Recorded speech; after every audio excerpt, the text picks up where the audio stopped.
Me acosté con otro hombre un martes por la tarde, en el coche, a 15 minutos de recoger a mi hija del colegio. Ni fue planeado, ni fue un error. Fue lo que tenía que pasar. Llevaba un vestido rojo que mi marido nunca me había visto puesto. Uno de esos que compras con la excusa de para una ocasión especial, pero que en realidad solo usas cuando quieres sentirte otra persona por un rato. No lo compré para Sergio. Ni para mí. Lo compré porque había olvidado cómo se sentía que alguien te mirara como si fueras peligrosa. La cosa es que no estaba buscando nada. Ni atención, ni sexo, ni un escape. Solo quería salir de la rutina de siempre. Pero claro, cuando pasas 10 años siendo la madre de, la mujer de, la que organiza todo, te olvidas de que también fuiste otra cosa antes de todo eso. Ese día quedé con Sergio para hablar de un proyecto. Nos conocimos hace semanas en una reunión de clientes, y me pareció simpático, sin más. Arquitecto, separado, sin hijos, algo irónico pero atento. Nada que me hiciera perder el sueño. Pero en esa cita, algo cambió. Estábamos tomando un café cerca de su estudio en el centro de Valencia. Él me miró durante un silencio incómodo, y dijo algo que me descolocó. No sé si me gusta más el vestido o la mujer que lo lleva. No fue el piropo. Fue el tono. Como si de verdad quisiera saber quién era yo detrás del vestido. No Elena, la madre de Marta. No Elena, la esposa de Marcos. No Elena, la que siempre lleva ropa neutra porque hay que estar cómoda. Sino yo. Lo siguiente fue rápido. Una excusa para salir, un paseo improvisado, y de repente el coche. El calor. El vestido subido hasta la cintura. Mi respiración acelerada. Su boca. Mis manos temblando. Y después, el silencio incómodo de dos personas que han cruzado una línea que no tiene retorno. No me sentí culpable. Me sentí viva. Eso fue lo peor. Que no me arrepentí. Lo que no sabía es que Marcos, mi marido, también se sintió vivo ese mismo martes. Pero por una razón muy distinta. Porque en ese mismo momento, mientras yo me abrochaba la ropa interior y me aplicaba perfume para disimular el olor a traición, él ya sabía todo. Y estaba esperándome en casa. Con las luces encendidas. Y una invitación para cenar, en un restaurante donde él jamás había reservado. Cuando llegué a casa, lo primero que noté fue el silencio. No el silencio normal de una casa vacía, sino ese silencio raro, contenido, como si alguien estuviera esperando algo. Las luces estaban encendidas, incluso la de la entrada, que Marcos jamás dejaba así. Cerré la puerta con cuidado, colgué las llaves y caminé hacia el salón. Él estaba allí, sentado en el sofá, con la chaqueta puesta y los zapatos lustrados, como si estuviera por salir o acabara de llegar, pero sin moverse, sin mirar el móvil, sin hacer nada más que esperarme. ¿Tienes hambre?, me preguntó, como si nada. Su voz era tranquila, demasiado tranquila, y eso me puso nerviosa. No, no mucha, contesté, dejando el bolso en la mesita del recibidor. ¿Y tú? Yo sí. Reservé en el Mirador. A las 9. Parpadeé. El Mirador era ese restaurante carísimo al que siempre decíamos que iríamos para nuestro aniversario y al final nunca íbamos. No me cuadraba. No era su estilo hacer reservas así, y menos sin avisar. Pero no dije nada. Asentí como si fuera lo más normal del mundo, subí a la habitación para cambiarme y me duché por segunda vez ese día. Mientras me enjabonaba, no podía quitarme de la cabeza lo raro que estaba actuando. No preguntó nada. No hizo comentarios sobre el vestido, ni sobre por qué llegaba tan tarde. Nada. Solo esa calma que me resultaba ajena. Sospechosa. Cuando salí del baño ya tenía puesta una camisa blanca y un pantalón oscuro. Me estaba esperando en el pasillo, de pie, con las llaves en la mano. Vamos. El trayecto hasta el restaurante fue corto, pero se sintió eterno. No pusimos música. No hablamos. Yo miraba por la ventanilla intentando no pensar, intentando que mi cara no delatara nada. Sentía que cada gesto mío era una posible pista. Como si me estuviera examinando. Y lo peor era que no sabía si era paranoia o si realmente él sabía algo. Cuando llegamos, el camarero nos llevó a una mesa en la esquina del salón, lejos del bullicio. Marcos pidió vino. Yo pedí agua. Me temblaban las manos y no era por el alcohol. ¿Cómo te fue la reunión con Sergio? Me soltó de golpe, como si hablara del tiempo. No supe qué decir. Me pilló desprevenida. No recordaba haberle mencionado que la cita era con Sergio. De hecho, no se lo había dicho. Bien, respondí, tragando saliva. Me enseñó los planos y estuvimos comentando ideas para el cliente. Marcos sonrió. No era una sonrisa amable. Era una sonrisa seca, tensa. ¿En su estudio? Sí. ¿Y después? Nada, volví para casa, mentí. Nada. Repitió, mirándome directamente. ¿No hubo nada más? ¿Qué quieres decir? Nada. Solo pregunto. El camarero interrumpió para dejar el vino. Marcos se sirvió una copa y se la bebió de un trago. Luego se inclinó hacia adelante y apoyó los codos en la mesa. ¿Te acuerdas de ese USB viejo que usabas para tus presentaciones? El azul. ¿Cuál? El que tenías guardado en la caja del armario, con tus cosas del máster. No contesté. Mi mente empezó a correr, a buscar. No recordaba que había en ese USB. Marcos lo sacó del bolsillo interior de su chaqueta y lo colocó sobre la mesa, justo en el centro. No dijo nada. Lo dejó ahí, como si fuera un cuchillo. ¿Lo reconoces? Asentí lentamente. Empecé a sudar. No sabía por qué me afectaba tanto, pero lo hacía. Lo encontré hace unos días, continuó él. Pensé que podía servirme para guardar unos archivos del trabajo. Pero estaba lleno. Lo conecté para ver qué tenía. Y bueno, lo que encontré me dejó bastante claro que Sergio no era solo un cliente. Me quedé helada. No entendía nada. ¿Qué había allí? ¿Fotos? ¿Documentos? ¿Una conversación? ¿Había metido algo allí sin darme cuenta? No me lo creo, dije, apenas con voz. Ese USB estaba olvidado. Sí, olvidado. Como tú te olvidaste de borrarlo después de pasarle a Sergio las imágenes de ese proyecto. Pero dejaste también las fotos del otro día. Las que te hiciste en su coche.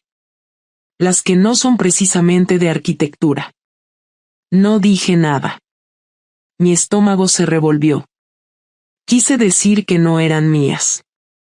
Quise inventarme algo. Pero supe que no iba a colar. Él no estaba improvisando. Lo tenía todo pensado. No me preguntó si era verdad. Ya lo sabía. ¿Desde cuándo? Preguntó. Unas semanas. ¿Te acostaste con él? Sí. El camarero apareció justo cuando esa palabra flotaba en el aire. Traía la comida. Pollo con crema de setas para mí, solomillo para él. La dejó sobre la mesa sin notar nada raro, pero sentí que todo el restaurante podía escuchar lo que acabábamos de decir. Marcos no se movió.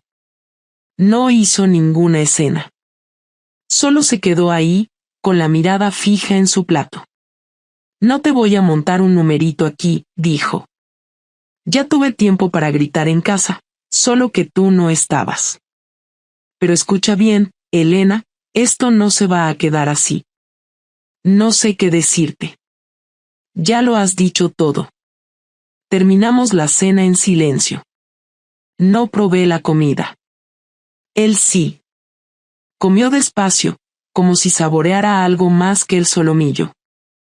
Cuando pedimos la cuenta, pagó sin decir palabra y al salir del restaurante encendió un cigarro, aunque hacía años que no fumaba.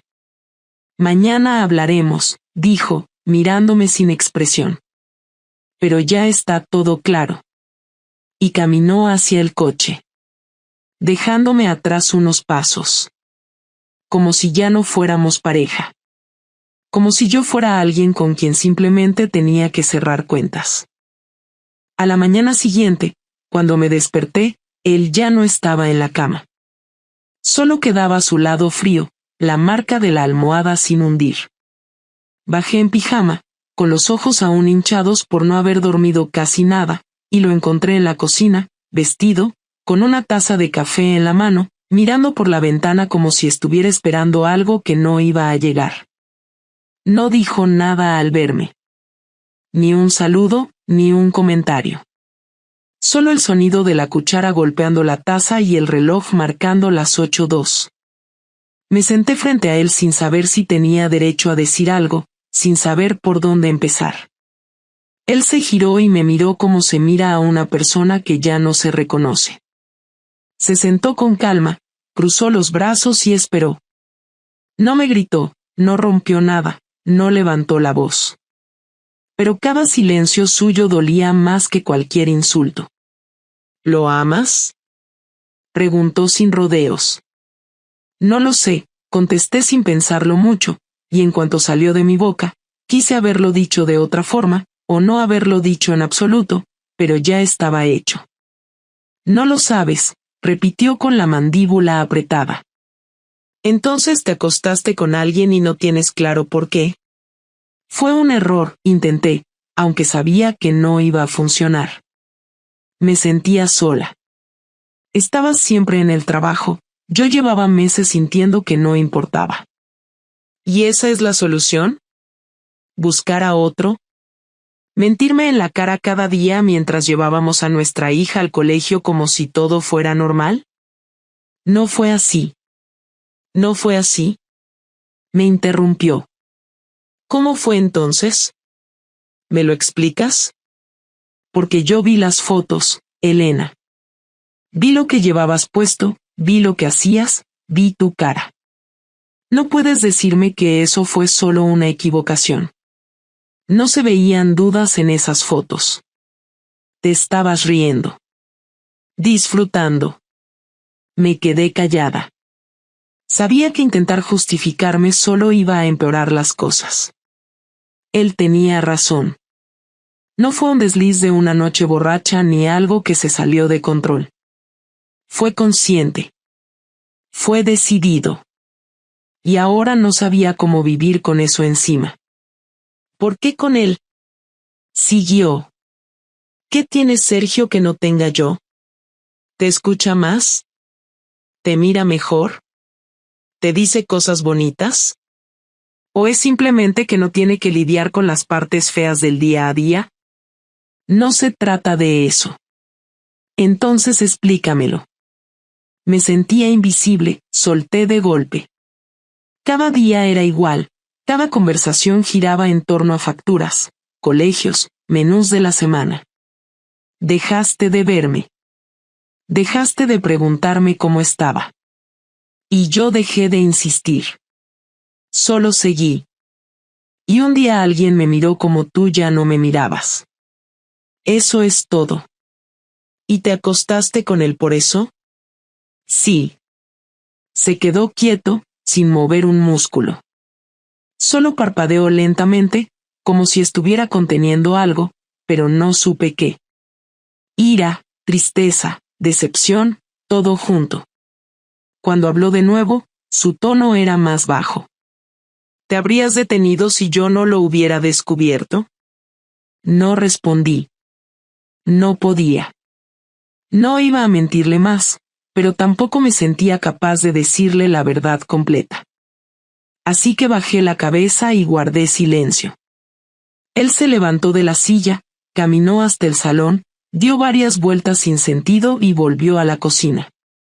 Agarró la taza de café vacía y la tiró al fregadero con fuerza, aunque sin romperla. ¿Y ahora qué quieres?, me preguntó sin mirarme. No lo sé, contesté. Pues yo sí lo sé, dijo, esta vez mirándome de frente. Quiero que salgas de la casa por unos días. Necesito espacio, necesito pensar sin verte todos los días como si nada hubiera pasado. ¿Quieres que me vaya? ¿Y Marta? Marta se queda conmigo. Tú verás cómo lo explicas. Yo no pienso mentirle. Pero si quieres contarle otra historia, adelante. Tú elegiste todo esto. Me quedé quieta. Asentí sin decir nada más. No tenía fuerzas para pelear, para suplicar. Ni siquiera tenía un plan.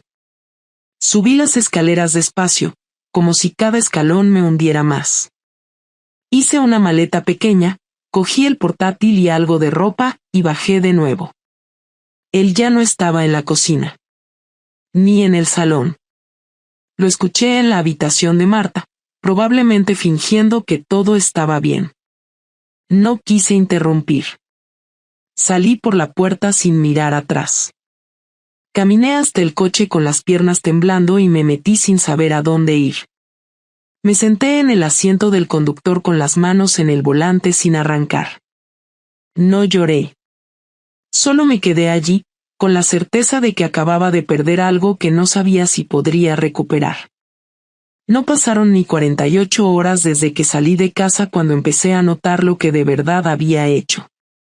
Hasta entonces todo había sido culpa, nervios y algo de miedo, pero cuando me desperté en el apartamento de mi prima, sin mi hija, sin mi rutina, y sin una sola llamada de Marcos, algo empezó a picarme por dentro.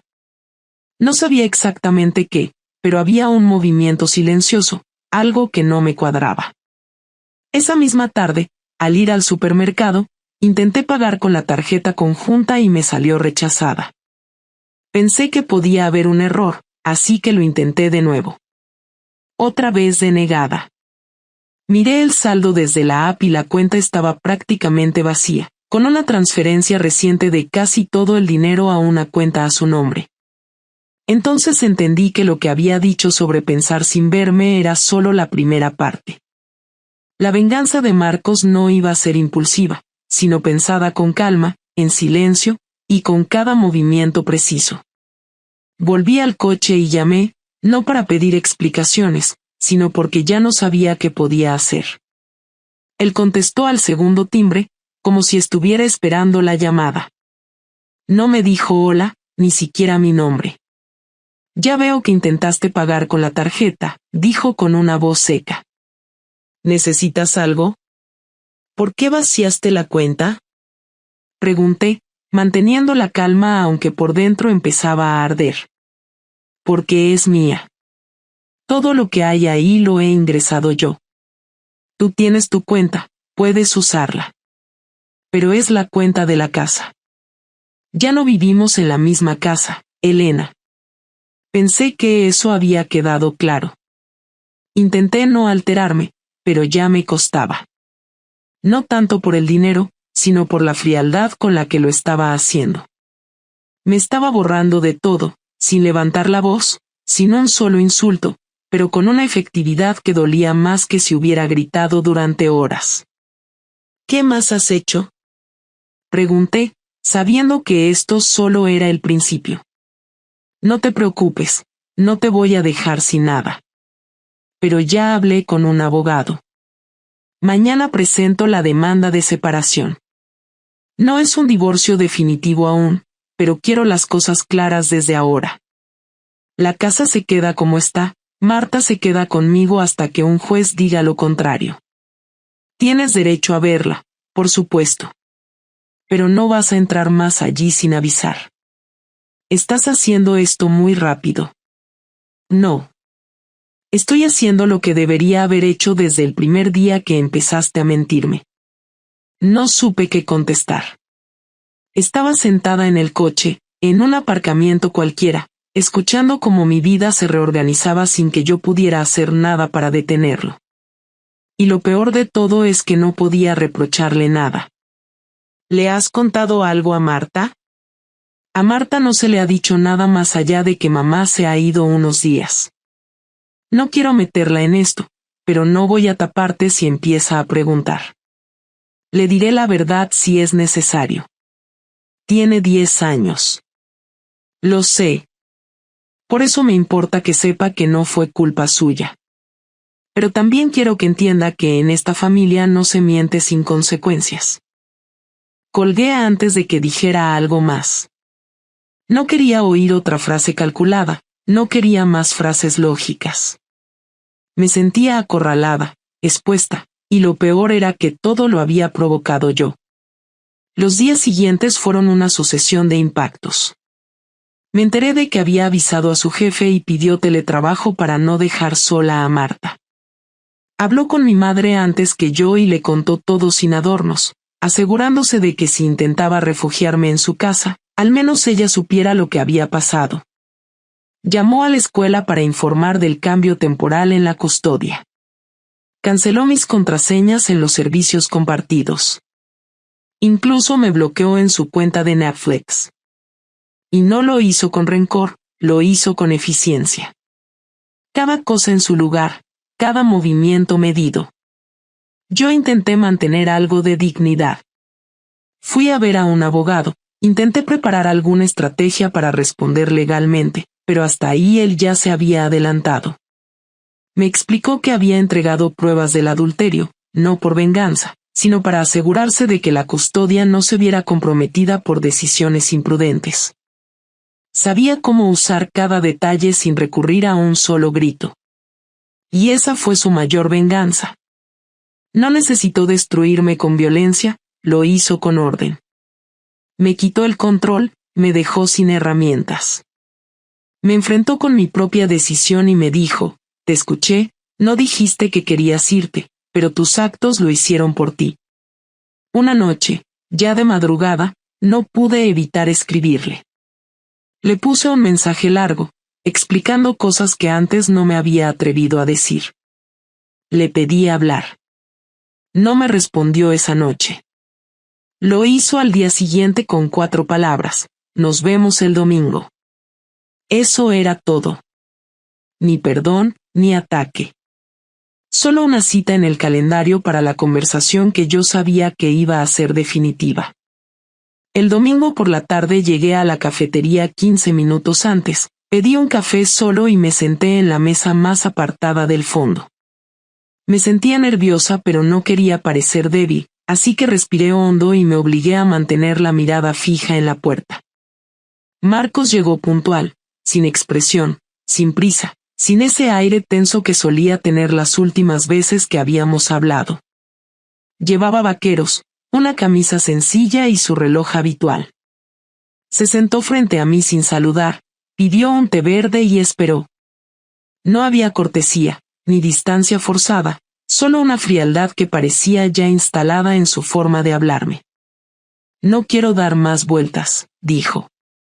No estoy aquí para escuchar excusas ni explicaciones. Ya escuché suficiente y no necesito más detalles. No vine a justificarme, respondí. Solo quería que habláramos sin gritar, sin amenazas, sin abogados de por medio. Entonces habla. Sé que no puedo arreglar nada, pero tampoco quiero que esto termine como si nunca hubiéramos existido. Quiero que sepas que lo que hice no fue porque me faltaras tú. Me faltaba yo. Marcos bajó la vista un segundo, luego la levantó sin cambiar el gesto. Lo hiciste porque pudiste. Porque pensaste que no me enteraría. Y si no lo hubiera descubierto, seguirías igual. No viniste aquí para admitir nada hasta que todo se te cayó encima. Es cierto.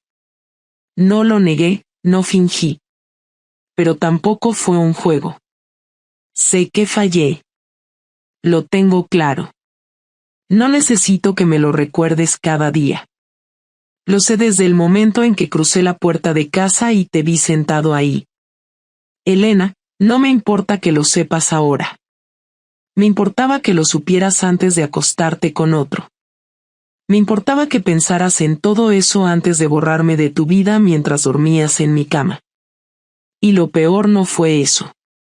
Lo peor fue darme cuenta de que lo hiciste sin miedo. Ni culpa. Como si ya te diera igual. No me daba igual. Me dolía. Pero no sabía cómo decirlo. Pasé meses sintiéndome ignorada, desconectada. Intenté decírtelo más de una vez. Pero tú tampoco escuchabas. Yo trabajaba. Cuidaba de todo lo que había que cuidar. No me iba por ahí a buscar consuelo en nadie más. Me sentía igual de solo, igual de perdido, pero nunca se me pasó por la cabeza traicionar lo que teníamos. No te lo justifico. Solo intento explicarte lo que pasaba dentro de mí. No me estoy defendiendo. Lo que hice no tiene defensa. Marcos se quedó en silencio. Se tomó su té con calma, como si no tuviera prisa en terminar, pero tampoco interés en prolongar nada. Yo lo miraba con la sensación constante de haber perdido una parte de mí que nunca iba a recuperar. No solo a él, sino también la imagen que él tenía de mí. Y eso dolía más que cualquier castigo. ¿Y ahora qué? Pregunté. Ahora nada. Vamos a firmar la separación. Quiero que Marta tenga estabilidad. Va a ser difícil para ella, pero quiero que el impacto sea el menor posible. Yo no voy a hablar mal de ti delante de ella, pero tampoco voy a mentirle. Le diré que las cosas cambiaron entre nosotros, que ya no vivimos juntos y que vamos a seguir cuidándola los dos. No quiero perderla. No la vas a perder. Pero vas a tener que reconstruir esa relación desde otro lugar. Yo no voy a impedir que la veas ni a manipularla en tu contra. No me interesa crear un drama innecesario. Solo quiero paz. ¿Y nosotros? ¿De verdad no queda nada? Marcos no respondió enseguida. Se tomó el tiempo suficiente para pensar antes de abrir la boca. Hubiera preferido que me lo dijeras antes. Incluso si me hubieras dicho que ya no me querías, lo habría entendido. Pero lo que hiciste fue otra cosa. Fue romper sin avisar.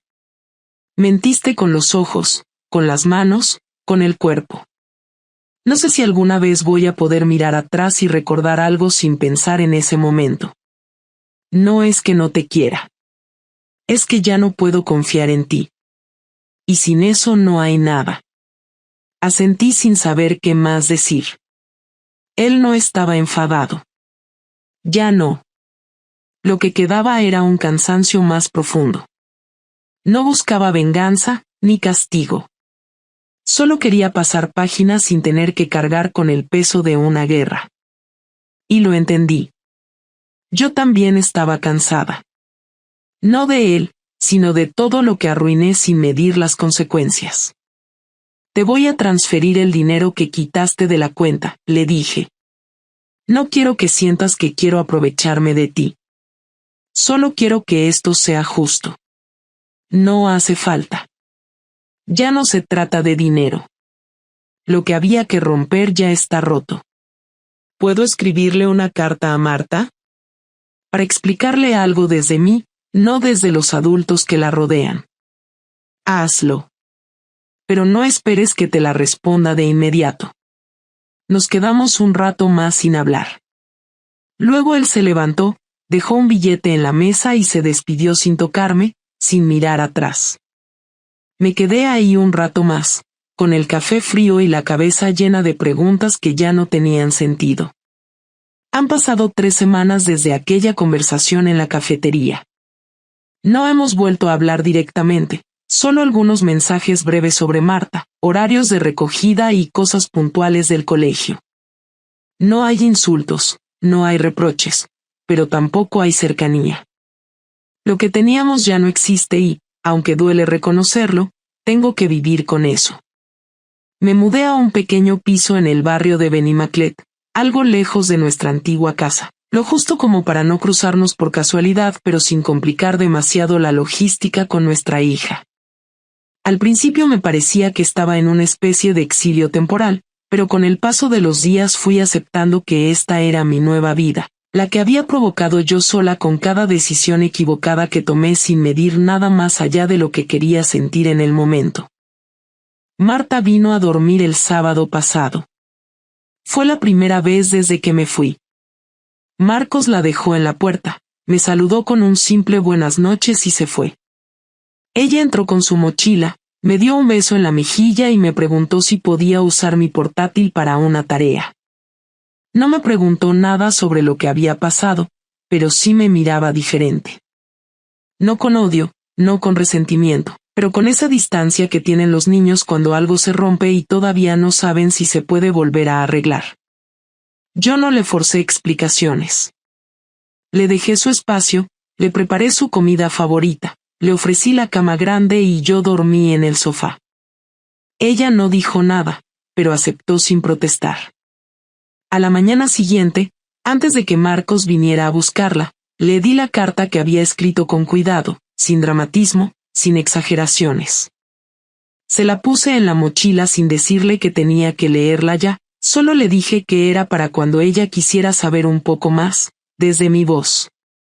Después de que se fueron, me quedé sentada durante horas sin moverme, mirando el calendario pegado en la nevera, el que todavía tenía anotaciones de cumpleaños, listas de la compra y fechas de revisiones médicas que ya no me correspondían. Me costaba entender cómo todo se había transformado tan rápido.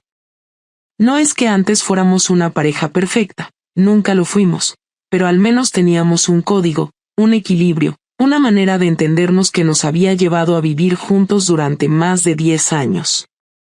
Pensaba que eso bastaba. Me equivoqué. No me siento víctima, tampoco me considero una heroína. Hice daño y no me di a quién se lo estaba haciendo.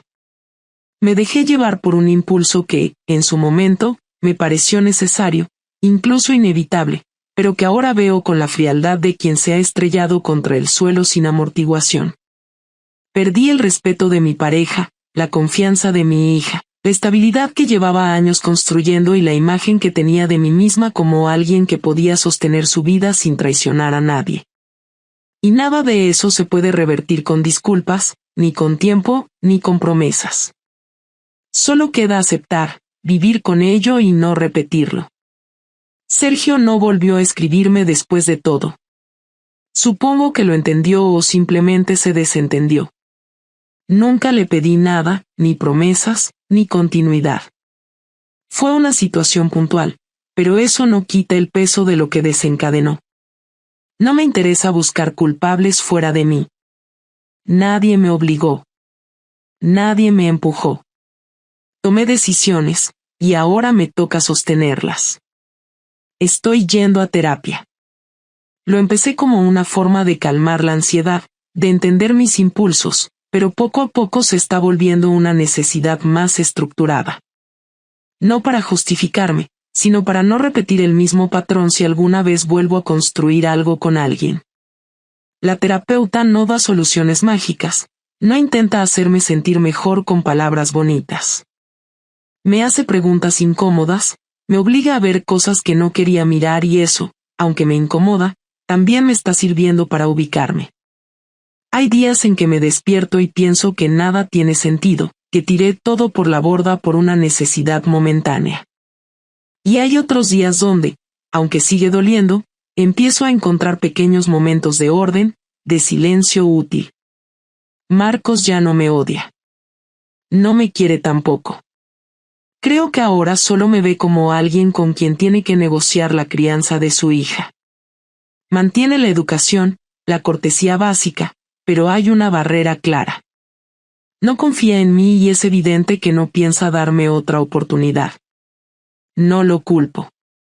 Si fuera al revés, probablemente yo actuaría igual. A veces fantaseo con que algún día podamos hablar sin esta tensión permanente, pero no espero que eso ocurra pronto. Tal vez nunca. Aceptarlo es parte del proceso. Marta todavía no me ha dicho nada sobre la carta. Sé que la leyó porque un día me mandó un audio diciendo que me quería, que no entendía todo todavía, pero que no quería dejar de venir a verme. Ese mensaje fue breve, grabado con voz baja, como si no quisiera que nadie más lo oyera. Pero para mí fue suficiente. Fue una grieta en el muro que se había levantado entre nosotras. Una grieta que, con el tiempo, tal vez se haga paso. Hoy, después de limpiar el piso, abrí una nueva cuenta bancaria. Empecé a trabajar con una compañera de estudios en un proyecto de reformas de interiores y firmamos nuestro primer encargo hace 2 días. No es mucho, pero es algo. Es mío. No sé cómo será el futuro. No sé si volveré a tener pareja, si volveré a sentir algo parecido a lo que un día tuve. Pero sí sé que no quiero volver a convertirme en alguien que se traiciona a sí misma para evitar hablar. Ahora tengo muchas cosas rotas, pero también tengo la oportunidad de no repetir el mismo error. Esta historia no termina con una reconciliación, ni con un castigo perfecto, ni con una redención total. Termina con una mujer sola, que por primera vez en mucho tiempo, está dispuesta a decir las cosas como son, sin miedo a lo que eso implique. Y eso, aunque no sea bonito, al menos es real.